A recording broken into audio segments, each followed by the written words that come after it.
दोस्तों Salasar techno engineering की बात को कंपनी ने अपने क्वार्टर वन के रिजल्ट को डिक्लेयर कर दिया है। रिजल्ट काफ़ी ठीक लग रहा है क्योंकि प्रॉफिट थोड़ा सा बढ़ा है।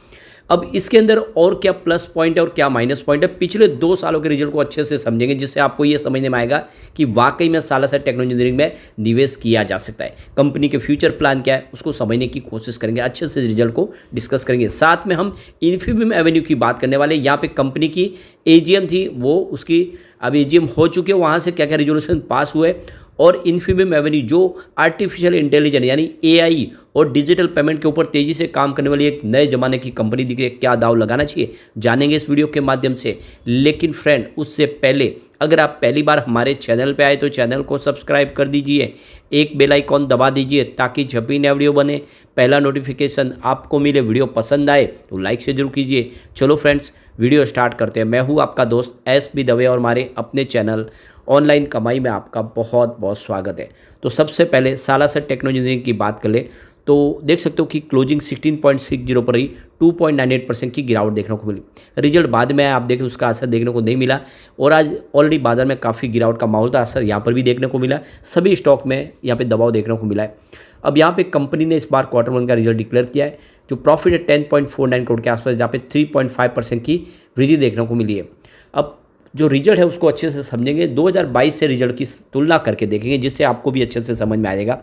सबसे पहले बात कर लेते हैं कंपनी के सेल्स की। इस बार 294 करोड़ का सेल्स रहा है, मार्च में 367 करोड़ के आसपास था।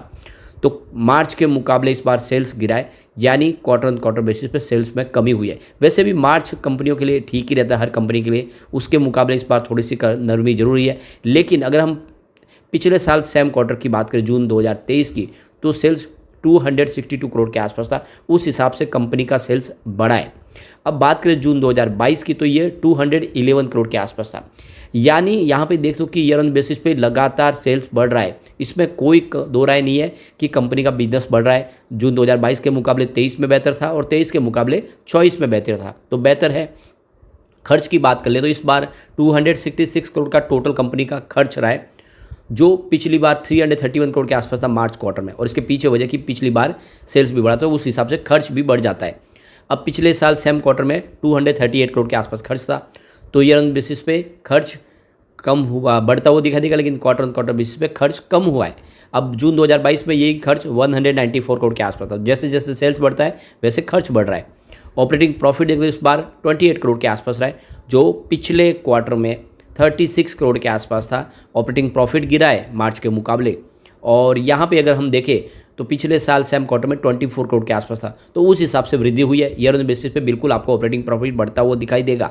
इसके अलावा जून 2022 में ये 17 करोड़ के आसपास था, यानी हर साल लगातार ऑपरेटिंग प्रॉफिट बढ़ रहा है। तो क्लियरली देख सकते हो इसमें कोई दो राय नहीं कि बिजनेस अच्छा है कंपनी का। अदर इनकम की बात करें इस बार 1 करोड़ की अदर इनकम है, जो पिछले क्वार्टर में 2 करोड़ के आसपास थी। पिछले साल सेम क्वार्टर में कंपनी को कोई अदर इनकम नहीं हुई थी और देख सकते हो कि जून 2022 में ये 1 करोड़ के आसपास थी। अब प्रॉफिट बिफोर टैक्स अगर देख ले तो इस बार 14 करोड़ का कंपनी को टोटल प्रॉफिट बिफोर टैक्स देखने को मिला है, जो पिछले क्वार्टर में मार्च क्वार्टर में 23 करोड़ के आसपास था, जिसमें काफ़ी बड़ी कमी आपको देखने को मिलेगी।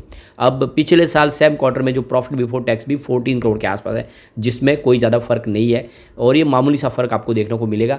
जून 2022 में ये 10 करोड़ के आसपास था, उस हिसाब से देखें तो प्रॉफिट बिफोर टैक्स में वृद्धि देखने को मिलेगी। अब यहाँ पे नेट प्रॉफिट की बात करें इस बार 10 करोड़ का नेट प्रॉफिट है, जो पिछले क्वार्टर में 17 करोड़ के आसपास था। तो बिल्कुल क्वार्टर ऑन क्वार्टर बेसिस पे प्रॉफिट कम हुआ है, लेकिन पिछले साल सेम क्वार्टर में 10 करोड़ के आसपास था। आपने देखा कि हल्का सा प्रॉफिट जरूर बढ़ा, इस बार 10 पॉइंट में कुछ, तो इस वजह से मामूली से वृद्धि हुई है, 3% की, कोई बड़ी वृद्धि नहीं है। और इसीलिए हम यहाँ पे इसको सेम ही समझेंगे। पिछले साल सेम क्वार्टर में नेट प्रॉफिट 7 करोड़ के आसपास था, उस हिसाब से वृद्धि हुई है।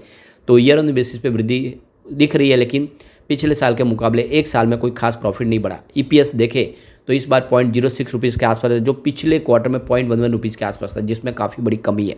लेकिन पिछले साल सेम क्वार्टर में 0.06 रुपीज़ ही था, सेम है, यहाँ पे कोई अनचेंज है बिल्कुल। और पिछले साल जून 2022 की बात करिए 0.05 रुपीज़ के आसपास था, उस हिसाब से वृद्धि हुई है। तो ओवरऑल अगर आप देखें तो रिजल्ट ठीक ठाक है, उसमें कोई इतनी कमी नहीं रही है। अब सालासर टेक्नो इंजीनियरिंग की बात करिए, company telecom tower, energy sector और रेलवे सेक्टर के लिए स्ट्रक्चर बना के देती है, उनके लिए सारी आप देखें तो इक्विपमेंट बना के देती है।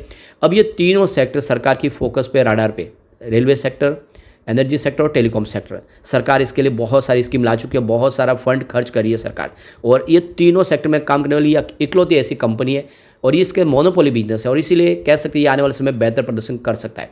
अभी आप देखें तो कुछ दिनों पहले इन्होंने 178 करोड़ में एक कंपनी का अधिग्रहण किया, EMC लिमिटेड का, मई 2024 में।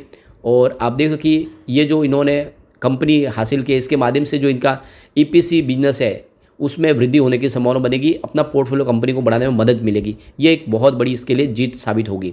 इसके अलावा अगर आप देखें तो इनके पास काफ़ी बड़े ऑर्डर है, करीब 1034 करोड़ के order Tamil Nadu generation and power distribution की तरफ से इनको मिले हुए, जो ये मार्च 2024 में कंपनी को मिलेगी, जो आने वाले समय कंप्लीट करेगी।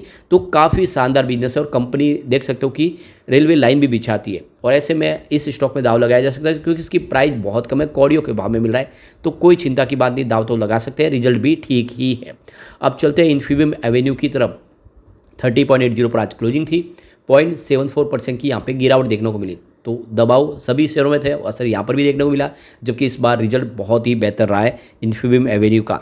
अब यहाँ पे जो बड़ी अपडेट निकल के आ रही है, कंपनी की 14वीं एनुअल जनरल मीटिंग बुधवार को आज हो चुकी है, और इसके अंदर बहुत सारे रिजोल्यूशन पास किए गए।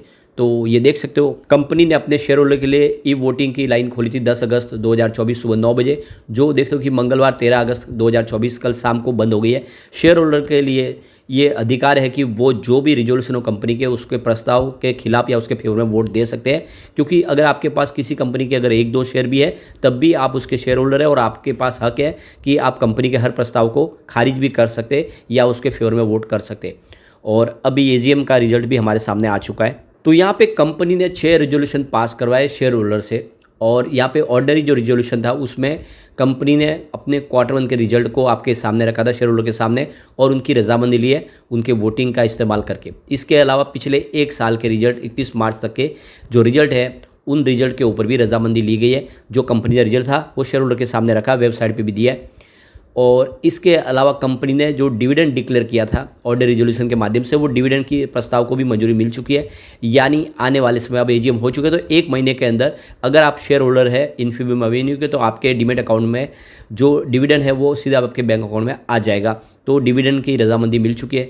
इसके अलावा यहाँ पर देख दो कि विश्वास पटेल की डायरेक्टर के तौर पर जो अपॉइंटमेंट है उसको रजामंदी दे दी गई ऑर्डनरी रिजोल्यूशन के माध्यम से। इसके अलावा मिस्टर नारायणा सदानंदन, ये भी इंडिपेंडेंट डायरेक्टर कंपनी की, स्पेशल रिजोल्यूशन के माध्यम से इस प्रस्ताव को भी पास किया गया। इसके अलावा अगर आप देखें यहाँ पे प्रमोटर ग्रुप में रिक्लासिफिकेशन हुआ, क्योंकि अब जो है देख सकते हो कि प्रमोटर एक ही रह गया, और इसीलिए इसमें भी जो भी है आप देखें प्रमोटर होल्डिंग के लिए रजामंदी ली गई है। और यहाँ पे देख सकते हो कि एक अप्रूवल और लिया गया 185 सेक्शन के तहत एक्ट 2013 के लिए, ये स्पेशल रिजोल्यूशन था। ये तो ये कुछ प्रस्ताव है जो पास किए गए हैं यहाँ पे शेयर होल्डर की रजामंदी के माध्यम से। अब इन्फीबीम एवेन्यू बहुत ही बेहतर स्टॉक है, क्योंकि कंपनी आर्टिफिशियल इंटेलिजेंस के ऊपर काम कर रही है। ये गुजरात गिफ्ट सिटी गांधीनगर में इनका कारोबार है, और विश्व के काफ़ी देशों में कंपनी काम करती है। और देख सकते हो कि साथ में पेमेंट एग्रीगेटर का लाइसेंस मिल चुका है इंडिया में। अब ये फ़ोनपे गूगल पे को टक्कर देगी। साथ में सऊदी अरेबिया में भी इन्होंने डिजिटल ट्रांजैक्शन का बिजनेस शुरू कर दिया है। ऐसे में ये बहुत अच्छा मौका है कि ऐसे स्टॉक में दाव लगाए, आने वाले समय बेहतर रिटर्न दे सकता है इन्फीबीम एवेन्यू। लेकिन फ्रेंड, कोई भी इन्वेस्टमेंट करने से पहले अपने फाइनेंशियल एडवाइस बड़े ले ले या अपना खुद का रिसर्च करें, क्योंकि मैंने वीडियो आपके एजुकेशनल पर्पज़ के लिए ही बनाए। वीडियो पसंद आए तो लाइक से जरूर कीजिए और चैनल को सब्सक्राइब कर दीजिए। Thank you friends.